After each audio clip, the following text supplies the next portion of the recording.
Not that we needed more evidence to question the mental stability of the president, but he spent his weekend, obviously at one of his golf resorts, this time the one in New Jersey, spent his weekend tweeting about various conspiracies and, of course, about Hillary's emails. He's been president for a year and a half, and he's still tweeting about Hillary's emails. And it's very quickly becoming like having conspiracy theorist Alex Jones as president of the United States. Donald Trump tweeting, rife with the bizarre grammar and capitalization that we've become accustomed to over the weekend, quote, the rigged witch hunt originally headed by FBI lover boy Peter S. for 1 year, and now 13 angry Democrats should look into the missing DNC server, crooked Hillary's illegally deleted emails, the Pakistani fraudster, Uranium One, Podesta, and so much more. It's a Democrat con job. I don't know where to start. Okay, so this is like under 50 words. I think I counted. It's like 47 words. Here's what he has squeezed into this small number of words, which is actually a sort of literary achievement to squeeze this much nonsense into only 47 words. He calls the Russia investigation a witch hunt. No evidence of that. That's a popular one for Trump. The Peter S. that he refers to is Peter Strzok. This is the guy who was an FBI agent, didn't head the investigation. He was one of many people that were involved. And once his anti-Trump text messages came to light, he was removed from the investigation. In fact, the handling of the Peter Strzok situation was done 100% correctly and is not indicative of any wrongdoing by the FBI. Trump then talks about 13 angry Democrats. That's Trump claiming that 13 Democrats at the FBI run the entire investigation, which is, of course, not true. And as you probably know, Robert Mueller, the guy in charge, is a lifelong Republican. Trump references a missing DNC server. There are missing records of all kinds on both Democratic and Republican sides, not really a unique thing. We have a problem in our government with records going missing. Talks about Hillary's emails. Hillary lost almost 2 years ago. I don't know why he's still talking about Hillary's emails. He even said that even though his priority was going to be to lock her up, that it's not actually going to be. So why he's talking about it, I don't know. Then he mentions this Pakistani fraudster. Now that you may not have heard about, that refers to an individual whose last name is Awan, who's connected to a government IT situation. Awan was a former IT aide for Debbie Wasserman Schultz, and he made unauthorized access to the servers of the House of Representatives. But again, it has nothing to do with the Trump-Russia investigation whatsoever. He brings up Uranium One. That's, of course, the completely debunked conspiracy theory that there's different versions of it, but one is Hillary illegally gave all of our uranium to Russia. And there's actually even crazier versions of that one. Even Shepard Smith on Fox News debunked it. And then he just says Podesta. That's not really anything. That's just referring to John Podesta's a person. He refers to John Podesta, but that's not really anything. A single 47-word tweet with 8 distortions or straight up conspiracy theories. Well, David, the president is busy. He works something like 20 hours a day. He barely sleeps. Yeah. He's, ending the Korean War on Monday and resuscitating the coal industry on Tuesday. He doesn't have time to fact check. He doesn't have time to spell check. You're expecting too much from him. This is what happens when you have an Alex Jones presidency or some guy who watches Fox News in the Oval Office, and it's not how a stable genius behaves. And if you're Justin Trudeau or Emmanuel Macron or Angela Merkel, what do you think when you see this stuff? And actually, we know what they think. And we know that Trump doesn't care what they think because he's alienated them completely. What does Putin think when he sees this stuff? He thinks everything's going exactly to plan and is very, very pleased. We have yet another victim of the Trump tax cuts, and they are the potential employees of BMW who are not going to be hired, who are not going to get a job because BMW is choosing to expand in China instead of the United States. So for now, BMW isn't reducing production in the US, although Trump has sort of talked about getting German cars off American roads, which was really weird because a lot of those companies employ many American workers. But BMW is choosing to expand their manufacturing in China instead of the United States. And starting next year, BMW is going to produce more than 500,000 cars in China. Last year, about a third of the cars sold in China were actually imported from other countries, including SUVs made in the United States. And of course, as you probably know by now, Trump put a 25% additional tariff on $34 billion in Chinese imports. This includes cars. So China has also retaliated when it comes to that. And BMW, smartly, obviously, like I'm not cheering it, but I understand why they're doing it. They say, well, we're going to avoid the tariffs by making the cars that we sell in China to begin with. And these are jobs that could have gone to American workers. Trump said he wanted to help American workers, but these are jobs that are going to go to the Chinese instead. And yesterday I've been thinking about what's the end game here, right? How can we get off of this escalating trade war? And contrary to what Trump has said, trade wars aren't always good and they're not always easy to win. But if they're going to end, both sides need to know what they need to have happen in order to end them. There's no indication Trump knows what he would need. He's vaguely talked about China's unfair to us on trade and they steal our intellectual property. Okay, well, how do you make that a policy if China just says we won't steal intellectual property anymore? Is that enough? Will that get Trump to say we're ready to end this? And unfortunately, there's lots of people who are emailing me saying if only X happened, we could just undo these tariffs and go back to where we were. I hate to break it to you, but nearly a dozen economic experts are saying that once you have tariffs like these in place, it takes a while to remove them. And very often, even before negotiations happen around the tariffs specifically, you'll see countries see if they can maybe come to agreements on other things, sort of like proxy negotiations. They're going to start to feel out, can we cooperate on other geopolitical issues? If and when it feels like progress has been made, then you would look at the idea of scaling down the tariffs. So Trump very quickly, irrationally, haphazardly started the tariffs. Didn't seem like he knew much about trade or what the impacts would be. And now we're going to be stuck with this for a long time because these off-ramps can take a long time to actually put in place.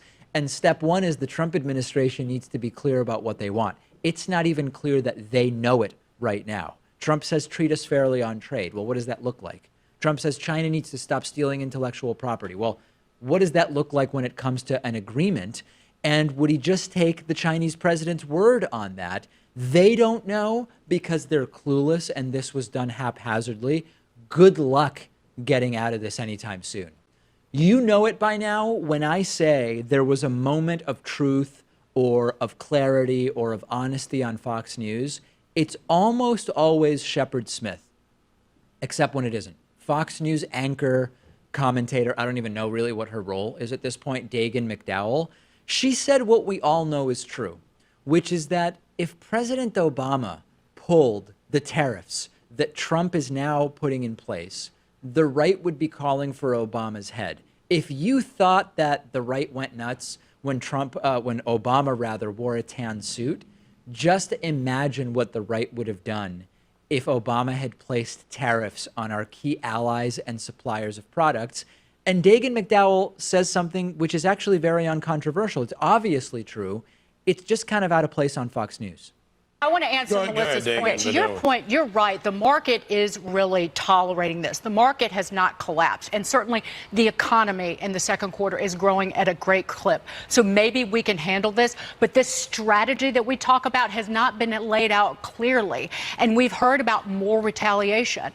Europe has talked about coming back with tariffs on $300 billion in goods, which is 1/5 of all of our exports every year. So there is a grave concern. And I'll point this out. If President Obama had pulled what we've seen in the last 6 months, we would be shouting to the high heavens, blowing the roof off this building. We would be saying Obama killing the American isolationist and communistic. We absolutely would. No, we wouldn't. And that's why we have to have You absolutely would, David. Always faster when everybody talks at the same time. But Dagan McDowell is absolutely right. If Obama did this, the right would be saying, this is protectionist, nanny government, Indonesian, Kenyan, Muslim, foreign-born Barack Hussein Obama screwing us again. But Obama wasn't ignorant enough or depraved enough or delusional enough to try to start a trade war with half the world. So Yes, right-wing media would have lost their minds if Obama did this, but Obama never would have thought of even proposing something like this. Yeah, and really, you can make this hypocrisy point on just about every political issue. I think she's making it here, though, because there are many Republicans out there who are in support of free trade, who are also against these tariffs. It's safer. The Koch brothers are too, and probably the people who run Fox News, so it is very safe. I mentioned soybean farmers yesterday, and NPR had an interesting piece about soybean farmers who, by and large, in the Midwest support Donald Trump. And they're getting very nervous about these tariffs, but they mostly still support Donald Trump. And these people are sticking with Trump even as he destroys their industries. And I want to show you the level of cognitive dissonance that's going on. There was an article in KansasCity.com. They went to Poplar Bluff, Missouri, ravaged by these tariffs almost immediately. And here are quotes just from people in the community, okay? "It would be a detriment to our community," said Carol McGee. "But when you look at the bigger picture, blaming him solely," meaning Trump, "is not necessarily accurate." Well, he chose to do this entire tariff proposal. Who else are you going to blame? I guess whoever gave him the idea probably wasn't his idea. Also from this KansasCity.com article, "He's the only one who hasn't lied about what he was going to do in office," insists Eric Turner, a chef. So although the tariffs, although through the tariffs, quote, "he's going to drive up the cost of everything," people are still going to stand behind him. That's exactly right. They are going to, and it's horrible. Also from the article, Faust's son, Sean, said if his friends who work there do lose their jobs, quote, "I don't think it will turn them against the president, even if on the surface it's going to look bad." I agree. They're not going to turn against the guy. Another quote from the article, "There's going to be some short-term pain," says nurse anesthetist Don Faust, "and I don't like for anyone to have pain in their lives, but we've had unfair trade directed against the U.S. for years, and we've just taken it, so some of these things are going to have to happen before some of these economic issues get hashed out." These people don't know anything about trade. Trump has convinced them with his vague proclamations about being treated unfairly that he knows the solutions to the trade problem. Guy doesn't even actually understand the problem. And people who know nothing about economics are now blindly saying, Trump's identified the problems, could be a little rough in the meantime, but ultimately we're going to get to the solutions. The solutions are going to come when Trump's replacement comes up with the solutions. They're not going to come under Trump. And this is why you have to vote in November, because these people are telling you, doesn't matter how bad it gets, doesn't matter how bad it gets for me or my town or my state, there's some bigger picture strategy that Trump has here, and they're going to continue supporting him. So Rudy Giuliani appeared on ABC's program this week with George Stephanopoulos, and he seemed to, I guess inadvertently, unless it's part of some campaign to deliberately sow confusion, which it very well may be, Giuliani appeared to admit that Donald Trump obstructed justice by asking James Comey, then FBI director, to give indicted National Security Advisor Michael Flynn a break in the Russia probe. And Rudy Giuliani insists out of one side of his mouth that there's just nothing to see here. But then he admits that, well, yeah, the president did say specific things to James Comey about how to handle the Michael Flynn situation, which would be a way of, in a literal sense, getting in the way, obstructing, interfering the natural course of justice being carried out by an investigation. The clip is stunning. It is only 28 seconds, but it contains so much wackiness that I want you to pay really close attention to these 28 seconds. I mean, the reality is Comey, in some ways, ends up being a good witness for us. Unless you assume they're trying to get him into a perjury trap, by he tells his version, somebody else has a different version. How is he a good witness for the president if he's saying that the president was asking him, directing him, in his words, to let the Michael Flynn investigation go? He didn't direct him to do that. What he said to him was, can you give him a break? Comey says he took it as direction. Well, that's okay. I mean, taking it that way. I mean, by that time, he had been fired. And he said a lot of other things, some of which have turned out to be untrue. This is just completely untrue. I mean, he's completely revising the timeline into one that, if my current understanding of time is moving forward and we can't like travel back in time or change the past, currently, like that's my understanding, and maybe in the future these are things we'll be able to do. I don't think Giuliani's referring to sort of like a break in the space-time continuum here. This is not the way it happened. Rudy Giuliani, who is Trump's own lawyer, is admitting that during the time when FBI Director James Comey was FBI director, he was told by the president to look at giving a break to National Security Advisor Michael Flynn. That is direction when it comes to a specific investigation, and it is obstruction of justice. And I know. Unless Trump is impeached, it won't make a difference. You likely can't indict a sitting president. But that doesn't change whether it's obstruction, and it is. And the executive branch directing the FBI to handle a particular investigation in a particular way, including being lax, right? Giving Flynn a break. That is asking for, before there is an actual indictment, before there is a trial, before there is a sentencing, it's saying, just give him a break on the entire thing, which of course at that phase in the investigation means maybe let the entire thing go, as George Stephanopoulos points out. Now remember, this also contradicts that Trump said when asked this exact same thing last year that he never said anything like it to James Comey. So Giuliani, Trump's personal lawyer, is making this comment from Trump last year appear to be, shocker, untrue. Thank you, Mr. President. In the light of a very busy news week, a lot of people would like to get to the bottom of a couple of things, give you a chance to go on record here. Did you at any time urge former FBI Director James Comey in any way, shape, or form to close or to back down the investigation into Michael Flynn? And also, as you look back... No. Next question. Well, his own lawyer, Rudy Giuliani, is now saying the opposite. And at first, Rudy Giuliani said he was contradicting Trump. Remember when he was first hired by Trump? Yeah. And then he said all sorts of things that were the opposite of what Trump said. He said, well, I was just hired and I'm kind of trying to figure things out. Later, he was asked about it and he said, well, those were just rumors. Right, rumors created by him, apparently. He wrote them off as just rumors. What's the excuse now? And I'm not asking rhetorically. I genuinely am wondering, how is it that Rudy Giuliani continues to directly contradict Trump? And is it a strategy merely to create confusion? Yeah, why do they keep putting him on the Sunday talk shows? I know he had a few-week hiatus, yes, but you're really going to put this guy back? He keeps putting his foot in his mouth. And you would have imagined that was the hiatus during which he was informing himself about the relevant facts related to all of this stuff, but apparently not. I think in the end, pardons are going to be flying soon, and none of this stuff is going to matter. And we like to think in general that people know what they're doing, but we are aware of these ideas that 80% of people are incompetent at what they do. We still imagine that, okay, even if 80% of lawyers are sometimes incompetent, the president's lawyers, those would be the best people.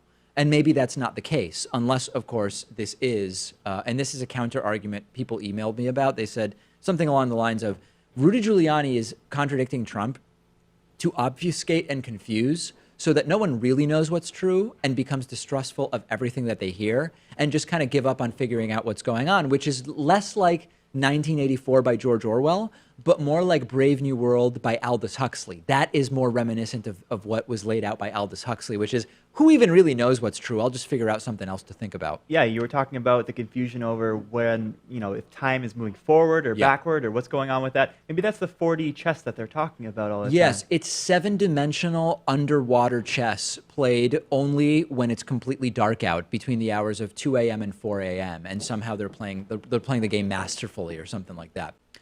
If an investigation were about to end, would the guy running the investigation hire even more prosecutors? You tell me.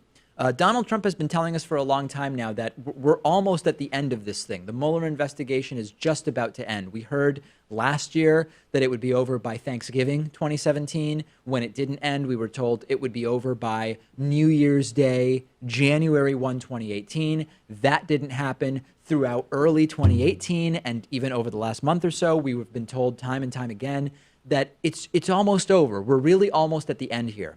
And we learned over the weekend that special counsel Robert Mueller has hired even more prosecutors to work the investigation.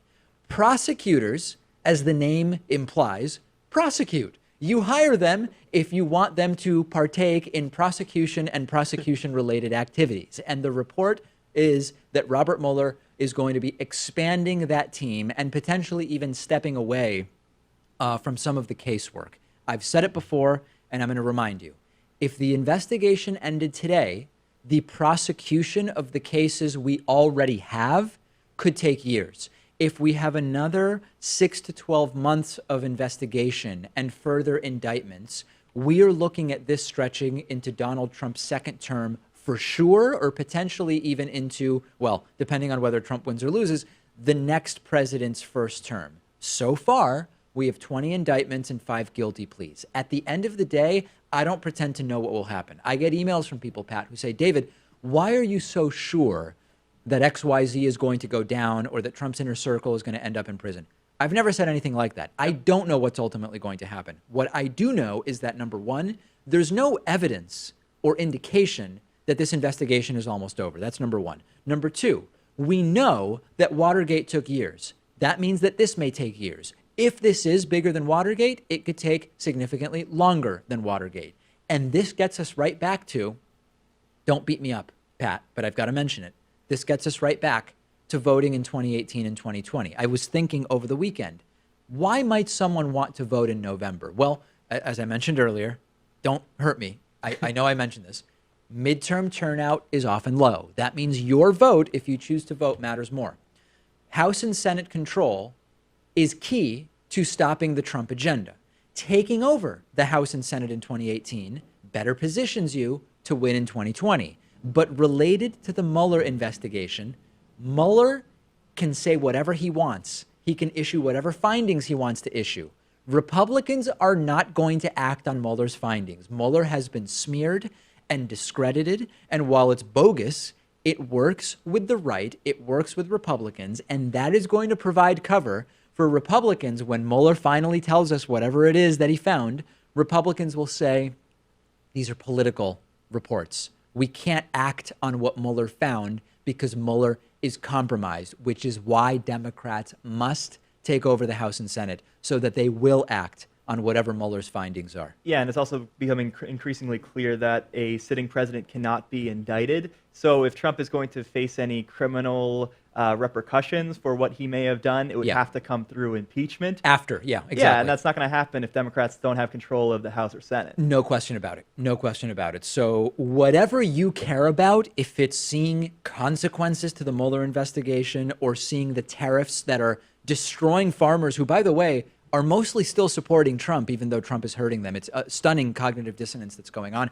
Whatever is important to you, it all leads back to voting in November. What's the date? I would be able to say November 6th? Is it the 6th? Don't hold me to that. Yeah, I don't know what day. In the first week of November of 2018. Quick break. We will be back after this. Discuss this or any stories of interest from today's show on the David Pakman Show subreddit at davidpakman.com/REDDIT. Okay, I told you last week that the retirement of Supreme Court Justice Anthony Kennedy stunk. Everything about it stunk. It didn't sound right. We knew about the connections between Donald Trump and Anthony Kennedy's son at Deutsche Bank, Justin Kennedy. The timing was odd. It was something that reportedly came as a sort of surprise to the other justices. The other justices are usually sort of notified in advance when a Supreme Court justice plans to retire. And now, not only do we have news that a deal was made for Kennedy's retirement, the White House isn't even denying it. And this is quickly becoming one of the biggest stories of cronyism and corruption and strong-arming involving the Trump administration and the Supreme Court. And that says a lot because we've seen a lot of cronyism and corruption and strong-arming that this administration has been involved in. Here is what we know. We've learned that the Trump administration was negotiating the retirement of Justice Anthony Kennedy with Anthony Kennedy, and they ultimately assured Kennedy in advance that if he retired, they would replace him with Brett Kavanaugh, whose nomination we learned about on Monday night. And as the story goes, during the negotiations that took place in 2017, Anthony Kennedy gave Trump a list of people who he would be okay with as a replacement. And this reportedly goes all the way back to late 2017. I said yesterday that Kavanaugh wasn't on the original list. Remember, originally Trump said, I'm going to pick justices from this list. And it was like a Heritage Foundation or some right-wing think tank list.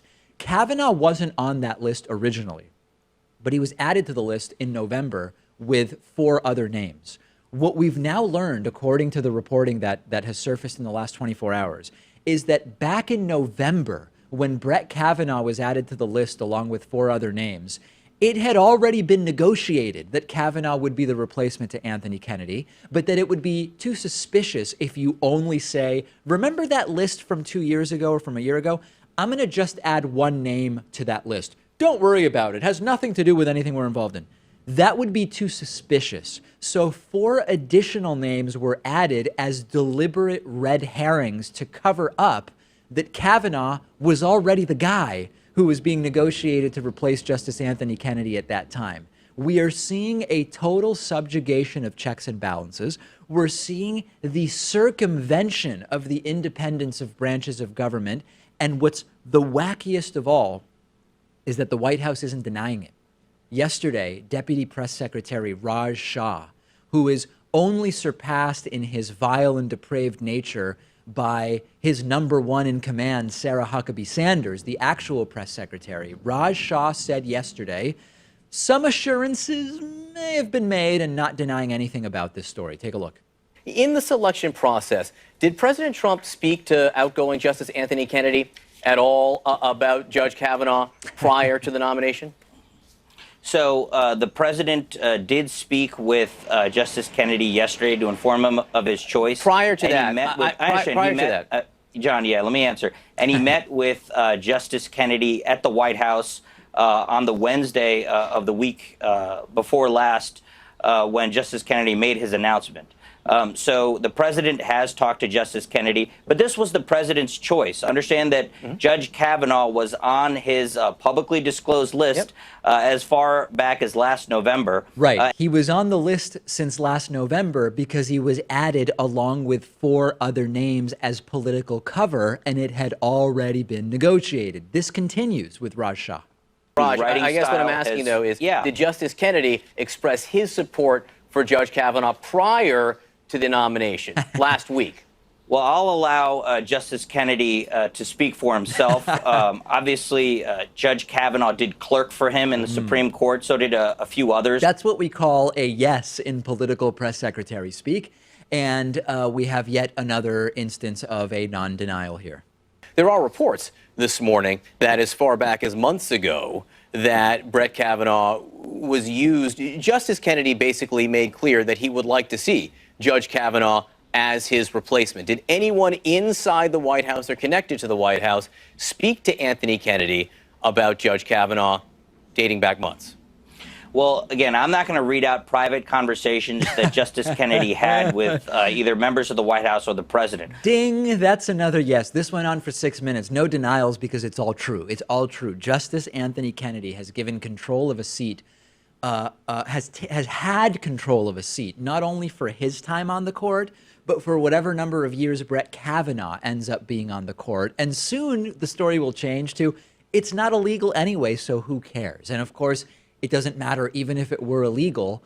The Democrats deserved it because of either Hillary's emails or Uranium One or some such nonsense they'll come up with. Supreme Court justices are supposed to have more integrity than this, and there's a lot here that stinks, be it that Kavanaugh clerked for Kennedy or, you know, the very specifics of this deal, like the fact that Kavanaugh's son had some shady business dealings with Donald Trump at one point. Kennedy's son, of course, not Kavanaugh's son. We're not breaking any news here, just two K names there. Step back for a second and ask yourself, what if Obama had done this? What if it had been revealed that Obama was given a name, a list of names of replacements to pick from by the retiring justice, and he did it 6 months prior to the retirement or 8 months prior to the retirement, and that the name was added surreptitiously with 4 other deliberate red herrings to a list to cover the fact that the replacement had already been selected. Forget about that. What if Obama had pre-announced he'd be picking from a list at all when the list came from a think tank?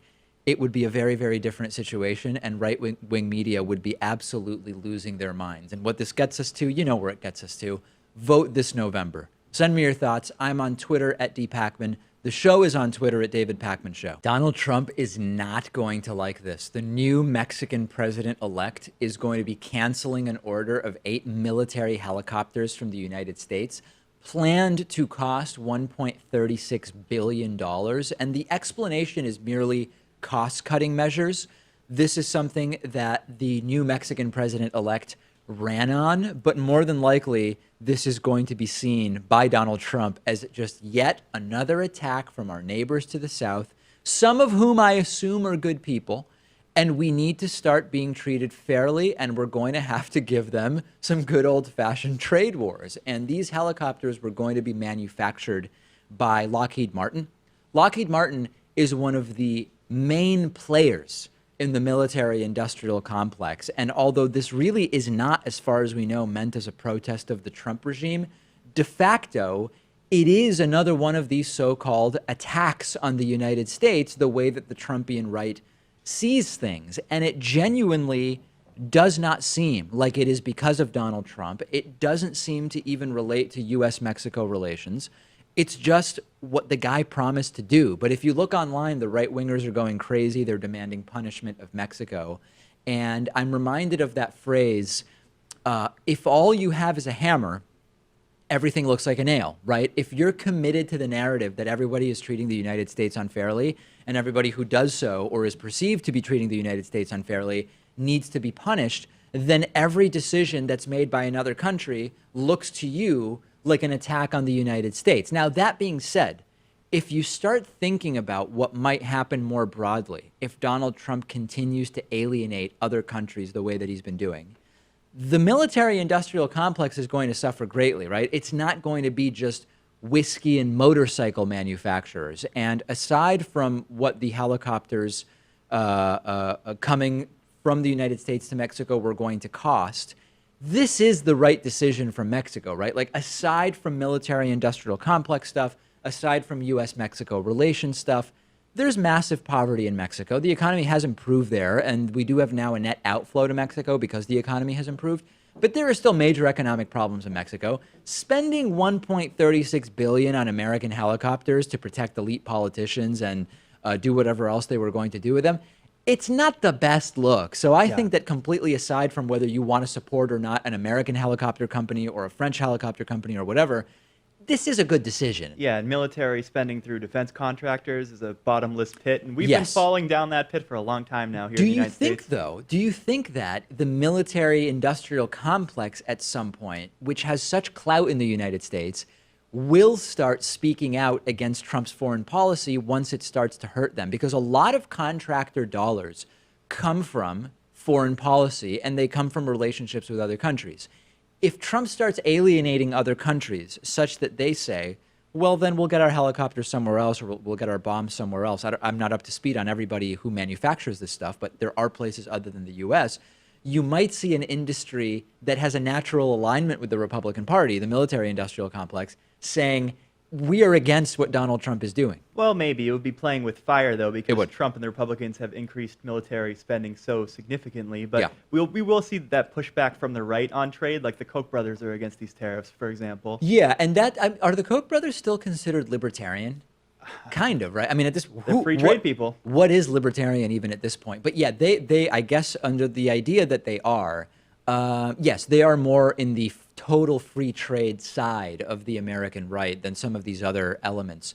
The new president in Mexico, the president-elect, is realizing that these are corrupt, crony capitalist deals. He campaigned on cutting this stuff, and he's doing it, and it's kind of like refreshingly simple and straightforward. Well, you know what I think it is? $1.36 billion, that's a lot of money. Maybe he's saving up to pay for the cost of the U.S.-Mexican border wall. Oh, yeah, that's what it is. He very clever. I like that one. I'm very interested in getting down to Mexico soon. My travel to Mexico has mostly been, going to these beach areas where you just hang out, and it is Mexico, and you get to see some stuff. I've been to Chichen Itza. I've been to some other historical sites sort of in the Yucatan area. I love the Mexican people, but it hasn't been like the authentic Mexican experience overall. There are now nonstop daily flights from Boston direct to Mexico City. There you go. And I would be very interested in visiting Mexico City, although we know that I don't do great with the elevation, and I think Mexico City is at like 10,000 feet. How many people live there? It's the biggest city in this side of the world. Billions of people. Huge. Yeah, absolutely huge, huge city. So yeah, I'm interested in visiting as soon as possible. And some friends of mine have recently been, and they said they just had a fantastic time. We're going to start today with a media story. I'm going to present to you today the epitome of right-wing media dishonesty and distortion, and it's going to be specifically talking about the economy and employment numbers. So last week, as often happens in the first few days of a new month, we get the jobs numbers from the previous month. We got them late last week from June. There were totally unremarkable job numbers for June, more or less a continuation of similar numbers to what we saw under President Obama. 213,000 jobs were added. During the Obama administration, 214,000 jobs per month were added. That was during Obama's second term. The unemployment rate went up slightly to 4%. Very small change. I've been telling you for years and years how the unemployment rate is calculated. It's been calculated the same way for a very long time. Very often when you have low unemployment numbers under a Democratic president, you will see Republicans say when people stop looking for work, they're no longer counted as unemployed, so the number doesn't mean anything. And then all of a sudden, when a Republican has low unemployment numbers, Republicans seem to completely forget that they were critical of how that number is formulated when it was Barack Obama or a Democrat. What we do often see Republicans talk about when there is a Democrat in the White House is the number of people who are not working. Sometimes this is used interchangeably with the labor force participation rate. And I've been telling you for year after year after year that the raw number of people that are working or the raw number of people that are not working, the labor force participation rate, they are very often misleading, sometimes useless, and almost 100% of the time, those numbers are used for political gain by whoever is looking to distort the reality of the economy. It communicates almost nothing about the economy to say X number of people are working. And the headline that Drudge Report, right-wing propagandist Drudge Report ran when the June numbers came out read, record 155 million employed. This is presumably the number of people with jobs in the United States. I am also going to show you the headline from the same website, Drudge Report, on March 8th of 2013. When Barack Obama was president, the headline read, 89.3 million not working. The number of people not who are unemployed, but people who aren't in the labor force, right? So when Drudge said 89 million not working, that included retired people, that included full-time college students, it included stay-at-home parents who don't need to work because they are well off financially. And what you need to understand to realize how you are being manipulated, or there are attempts to manipulate you with these numbers, remember that the population of the United States has been going up forever.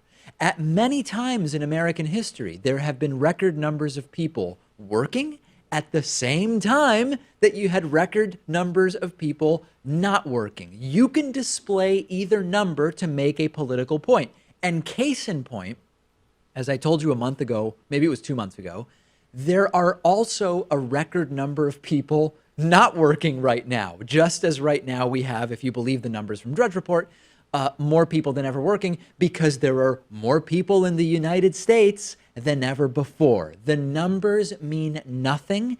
And following Drudge Report, right-wing media just jumped all over this thing as if it was some miracle. And I hate to break it to them, but sometimes record numbers of people working isn't a positive thing. And I'll explain.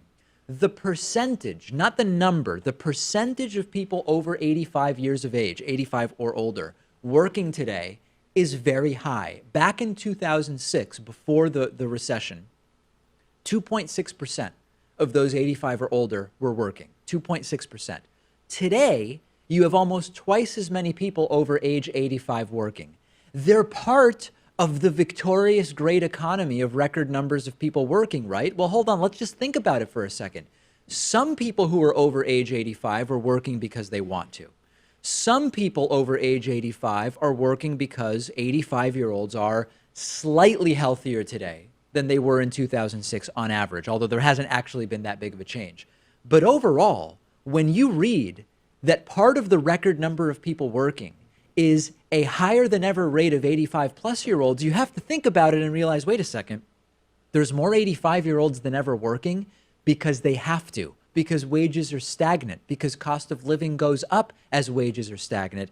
And Pat, this is how the right-wing media spins these bogus narratives. They put up a number, record 155 million working. It means nothing, and it becomes the talking point for the month of July. Yeah, I remember shortly after the Trump administration began, Sean Spicer was saying that the president didn't believe the strong jobs numbers under Obama. Right. But now that Trump is president, he obviously does believe them. But I mean, that was at least delivered somewhat tongue-in-cheek. I guess they were he kind of sort laughing of at the hypocrisy. When he said that, it wasn't clear whether it was like a 90% joke or a 50% joke, but there was like some understanding of the political nature of the numbers. But with the Drudge Report, they're trying to deceive you, and I'm sure they succeeded with many of us. They do, and unfortunately, the audience that it is being delivered to is eating it up like it is being just ladle fed to them, and it's any small amount of critical analysis applied to that tells you that it is merely spoon-feeding nonsense to a hungry audience. That's all it is.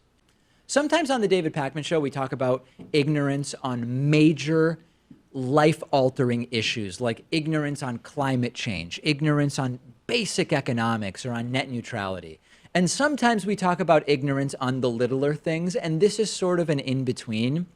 Donald Trump seems to think that DNA tests, like the ones you get from Ancestry.com or 23andMe, cost $2 and will tell you where you were born.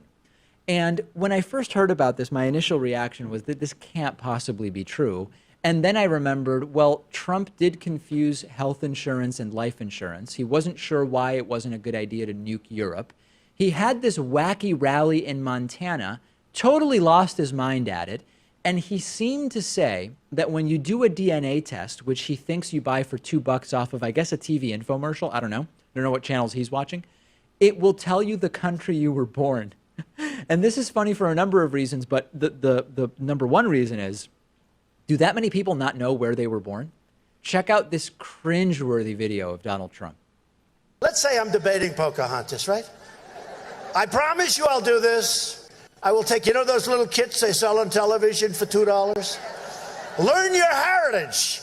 Guy says, I was born in Scotland. It turns out he was born in Puerto Rico, and that's okay. It's good. Guy says, I was born in Germany. Well, he wasn't born in Germany. He was born someplace else. I'm going to get one of those little kits. How great is this? Most people ask their mom or dad where they were born. Not everyone, right? Like there are unique situations where someone might not know where they were born. Different situations we can imagine. Most people, not only does a DNA test not tell you where you were born, most people know where they were born. Yeah, I think he's confusing Elizabeth Warren with Barack Obama. He wants to find out where Obama was born, which he, of course, says is Kenya. Yes, unfortunately, the DNA test won't tell you that. And I mean, okay, on the $2 thing, Trump's supposedly a billionaire, so maybe $2 and $200 is really no different. It's the same thing to him. But DNA tests tell you where you were born. And if your question is, how does this guy get away with this stuff? I figured it out. He's slightly smarter than his supporters. So when he makes these statements, they just don't register as that stupid because he only has to be the tiniest bit more informed than his supporters.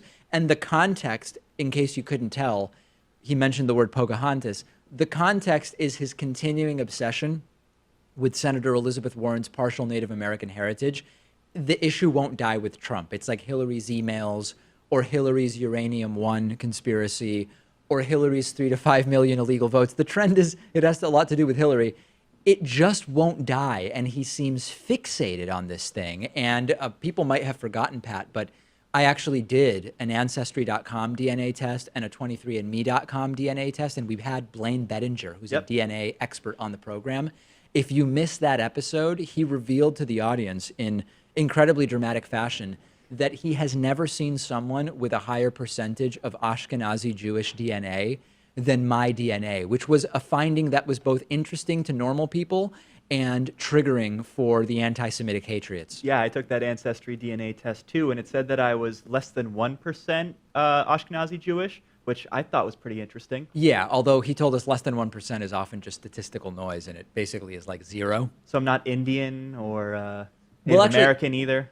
No, I don't think so. Okay. I think you're not. What did yours come out? It was like British and Lebanese? British, Irish, Lebanese, Italian, Greek, Polish, Russian, a little of everything. Was there anything that was surprising about what was in yours? I didn't know it was Italian and Greek. You didn't know? Okay. Now I got to eat a bunch of pasta and embrace my heritage. Right, yes. No, you should do the most stereotypical things that would be colloquially associated with all of those heritages.